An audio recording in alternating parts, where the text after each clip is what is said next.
Min 106 skola tal-Istat, 84 minnhom għandhom bżonn manutenzjoni estensiva. Dan kien żvelat mill-Ministru tal-Edukazzjoni Evarist Bartolo fejn qal li ħafna skejjel tal-Istat jinsabu f'kundizzjoni ħażina.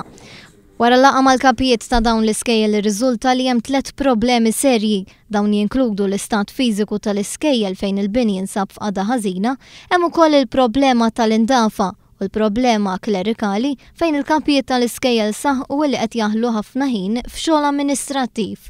Bartolo kompla jgħid li 3 periti daru l-iskejjel kollha u sabu li l-maġġoranza tal-iskejjel fost xogħlijiet oħra għandhom bżonn l-aktar manutenzjoni fis-soqfa, xogħol ta' aperturi, madum u anke elettriku. Dawn l-istess periti qed jaħdmu fuq rapport fejn ser jippreparaw stima finanzjarja tax-xogħlijiet li għandhom bżonn isiru. Il-Ministru qal ukoll jekk kif ir-rapport finali jkun fidejh ser jiġi implementat programm qawwi ta' xogħol f'dawn l-iskejjel. Sissa kienet ikkalkulata li bejn wieħed u ieħor il-manutenzjoni f'kull skola ser tiswa bejn 87 miljun euro. Jiena sibt rapport jgħidli li hemm ħafna skejjel li għandhom bżonn xogħol fihom biex nirranġaw it-tiswit li fihom biex anke nsebħuhom.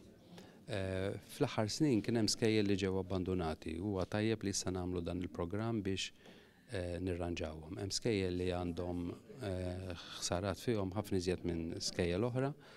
Issa qed naraw kemm jiswew dawn l-ħsarat biex naraw kif se nagħmlu programm ta' tiswija ta' skejjel fis-snin li ġej.